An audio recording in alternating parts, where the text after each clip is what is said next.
ஹல்லேலூயா. இன்று அதிகாலையில் நாம் பரிசுத்தரின் வார்த்தையை நாம் தியானிக்க இருக்கிறோம். இந்த நாளிலே கூட லூக்காஸ் எழுதின சுவிசேஷம் 23வது அதிகாரம் 43வது வசனம். இயேசு அவனை நோக்கி, இன்றைக்கு நீ என்னுடனே கூட பரதேசில் இருப்பாய் என்று மெய்யாகவே உனக்கு சொல்லுகிறேன் என்றார். ஆம் தேவ ஜனமே, என்னை நினைத்தருளும் என்று சொன்ன அந்த கல்லனை கர்த்தர் சொல்லுகிறார், இன்றைக்கு நீ என்னோடு கூட பரதேசியில் இருப்பாய் என்று சொல்லி. ஆம் தேவ ஜனமே, கர்த்தரை நோக்கி பார்த்து உயிர் விட போகிற அந்த கடைசி நிமிஷத்துல இதோ தான் குற்றவாளியாய் இருந்தும் இவர் நீதிமானாய் எனக்காக அவர் சிலுவை சாவை ஏற்றிருக்கிறாரே என்று நினைத்த அந்த கல்வன் சொல்லுகிறதை நாம் பார்க்கிறோம். அந்த கல்வனிடத்தில் இருந்த மனம் திரும்புதல் தான் இன்றைக்கு கர்த்தர் என்ன செய்கிறார், அவனை அவரோடு பட்சத்தில் இழுத்து கொண்டதை பார்க்கிறோம்.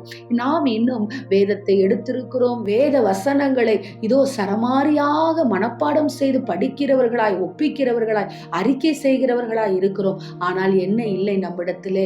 ஆண்டவருக்குரிய கனம், அவரே தேவன், அவரே நமக்காக நியாயம் தீர்க்கிற நியாயாதிபதி, நமக்காக பரிந்து பேசுகிற வக்கீலாகவும் நமக்கு நியாய தீர்ப்பு கொடுக்கிற ஜட்ஜாகவும் அவர் இருக்கிறார் என்பதை அநேக நேரத்திலே நாம் மறந்து விடுகிறோம். தேவ ஜனமே, பாருங்கள், சிலுவையிலே கூட கர்த்தர் என்ன செய்கிறார்? ஆத்தும ஆதாயம் செய்கிறார். ரட்சிப்பின் வார்த்தை வெளிப்படுகிறதை பார்க்கிறோம். அவனை கர்த்தர் அவருக்காக அவர் அந்த நிமிஷத்திலே கூட இவ்வளவு பாடுகள், இவ்வளவு மரணம், இதோ இந்த பாடுகள் எல்லாம் வேண்டாம், உமக்கு சித்தமானால் எனக்கு வரட்டும் என்று சொன்னேன், என் பிதாவாகிய தேவனிடத்தில் ஜெபித்தேனே, ஒன்றுமே ஏறெடுக்கப்படவில்லை என்று சொல்லி அவர் கலங்கி இதோ மௌனமாக இருக்கவில்லை.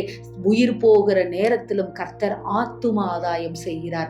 ஆம் தேவ ஜனமே, அவருடைய பிள்ளையாய் இருக்கக்கூடிய நாமும் அநேகருக்கு இயேசுவை குறித்து சொல்லி பாவத்திலும் சாபத்திலும் இதோ கிடக்கிற ஜனங்களை விடுதலையாக்கும்படியாக இயேசு உங்களையும் என்னையும் அழைக்கிறார். ரட்சிப்பின் வார்த்தை உங்கள் வாயிலிருந்து வெளிப்படுவது இந்த புனித வாரத்தினுடைய இதோ 2வது நாளிலே கர்த்தர் பேசுகிற ஒரு வார்த்தையாய் இருக்கிறது. உங்கள் வாயை நீங்கள் திறக்கும் பொழுது ரட்சிப்பின் வார்த்தை வெளிப்படுகிறதா இருக்க வேண்டும்.